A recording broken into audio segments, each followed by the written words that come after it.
শিক্ষা news YouTube চ্যানেলে আপনাদের সবাইকে নতুন একটি ভিডিওতে স্বাগতম। ভিডিওটা অবশ্যই লাইক দেন, অবশ্যই যদি নতুন হয়ে থাকেন তাহলে সাবস্ক্রাইব করুন। এসএসসি পরীক্ষা নিয়ে শিক্ষা মন্ত্রণালয় একটি জরুরি নির্দেশনা জারি করছে। সুষ্ঠু ও নকলমুক্ত পরিবেশ নিশ্চিত করতে এই নির্দেশনাগুলো খুবই গুরুত্বপূর্ণ ভূমিকা পালন করবে। চলতি বছরের মাধ্যমিক স্কুল সার্টিফিকেট এসএসসি ও সমমানের পরীক্ষা শুরু হতে যাচ্ছে আগামী 10 এপ্রিল। এই পরীক্ষা সুষ্ঠু, সুন্দর ও নকলমুক্ত পরিবেশ সম্পন্ন করার লক্ষ্যে শিক্ষা মন্ত্রণালয় থেকে একগুচ্ছ নির্দেশনা জারি করা হয়েছে। বৃহস্পতিবার অর্থাৎ 20 মার্চ ঢাকা মাধ্যমিক ও উচ্চ মাধ্যমিক শিক্ষা বোর্ড এই নির্দেশনা প্রকাশ করেন। নির্দেশনাগুলো পরীক্ষা কেন্দ্র, পরীক্ষার্থী, শিক্ষক ও সংশ্লিষ্ট কর্মকর্তাদের জন্য বাধ্যতামূলক করা হয়েছে। শিক্ষা মন্ত্রণালয়ের নির্দেশনা অনুযায়ী পরীক্ষা শুরুর কমপক্ষে 30 মিনিট আগে সব শিক্ষার্থীকে পরীক্ষা কেন্দ্রে প্রবেশ করে আসন গ্রহণ করতে হবে। কোনো পরীক্ষার্থী যদি অনিবার্য কারণে নির্ধারিত সময়ে 30 মিনিট পর কেন্দ্রে আসেন তাহলে তার নাম, রোল নাম্বার, প্রবেশের সময় বিলম্বের কারণ রেজিস্টারে উল্লেখ করতে হবে।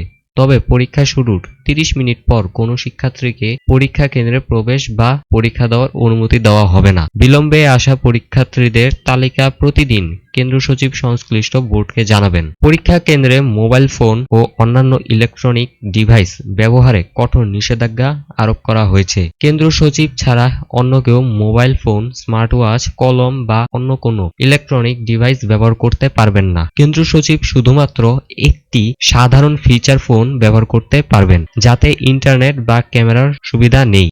অননুমোদিত ফোন বা ডিভাইস ব্যবহারকারীদের বিরুদ্ধে কঠোর ব্যবস্থা নেওয়া হবে। প্রশ্নপত্রের নিরাপত্তা নিশ্চিত করতে বিশেষ ব্যবস্থা নেওয়া হয়েছে। প্রশ্নপত্র ট্রেজারি বা থানা থেকে কেন্দ্রে নিয়ে যাওয়ার সময় কোনো কর্মকর্তা বা শিক্ষক মোবাইল ফোন ব্যবহার করতে পারবেন না। প্রশ্নপত্র বহনের জন্য কালো কাঁচযুক্ত মাইক্রোবাস এ ধরনের যানবাহন ব্যবহার করা যাবে না। প্রতিটি কেন্দ্রে একজন এক্সিকিউটিভ ম্যাজিস্ট্রেট বা ট্যাগ অফিসার নিয়োগ দেওয়া হবে। প্রশ্নপত্র ট্রেজারি বা থানা থেকে বের করার সময় ট্যাগ অফিসারের উপস্থিতি বাধ্যতামূলক করা হয়েছে। প্রশ্নপত্রের সেট কোড নির্ধারণের বিষয়ে স্পষ্ট ধারণা দেওয়া হয়েছে। পরীক্ষা শুরু 25 মিনিট আগে প্রশ্নপত্রের সেট কোড জানানো হবে। কেন্দ্রের দায়িত্বপ্রাপ্ত কর্মকর্তা, কেন্দ্র সচিব এবং পুলিশ কর্মকর্তার উপস্থিতিতে নির্ধারিত সেট কোড নিশ্চিত করে প্রশ্নপত্রের প্যাকেট খোলা হবে। এইভাবে প্রশ্নপত্র ফাঁসের সম্ভাবনাও কমিয়ে আনার চেষ্টা করা হয়েছে। পরীক্ষা চলাকালীন পরীক্ষার্থী ও পরীক্ষা সংশ্লিষ্ট ব্যক্তিদের বাইরে অন্য কারো প্রবেশ সম্পূর্ণ নিষিদ্ধ থাকবে। পরীক্ষা কেন্দ্রে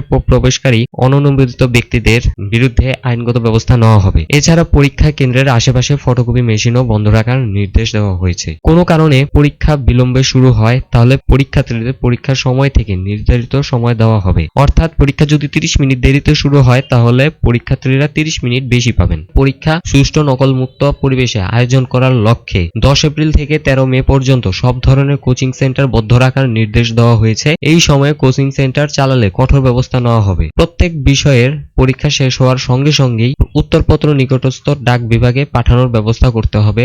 বোর্ডগুলো এই বিষয়ে পরীক্ষা কেন্দ্রগুলোকে নির্দেশনা দেবে। পরীক্ষা চলাকালীন পরীক্ষা কেন্দ্রের আশেপাশে 144 ধারা জারি থাকবে। এতে করে পরীক্ষা কেন্দ্রের নিরাপত্তা শৃঙ্খলা বজায় রাখতে সাহায্য করবে। প্রশ্নপত্র ফাঁস বা পরীক্ষার্থীদের কাছে উত্তরপত্র সরবরাহ চেষ্টা করলে সংশ্লিষ্ট ব্যক্তিদের বিরুদ্ধে আইনশৃঙ্খলা রক্ষাকারী বাহিনী, জেলা প্রশাসন কঠোর ব্যবস্থা নেবে। এছাড়া সামাজিক যোগাযোগের মাধ্যমে প্রশ্নপত্র ফাঁস সংক্রান্ত গুজব, তৎপরতা চক্রগুলো কার্যক্রমের উপর নজরদারি জোরদার করা হবে। পরীক্ষা সংক্রান্ত যাবতীয় তথ্য উপাত্ত গণমাধ্যম সহ অন্যান্য মাধ্যমে উপস্থাপনের জন্য সভাপতি, অন্তঃশিক্ষা বোর্ড সমন্বয় কমিটি ও চেয়ারম্যান মাধ্যমিক ও উচ্চ মাধ্যমিক শিক্ষা বোর্ড ঢাকার দায়িত্ব পালন করবেন। তো এখানে একটা টেবিল চার্ট দেওয়া আছে, আপনারা ভিডিওটা পজ করে দেখে নেন বা ভিডিওর ডেসক্রিপশন বক্সে আমি এটার লিঙ্কটা দিয়ে দিব, আপনারা অবশ্যই সেখান থেকে চেক করতে পারবেন।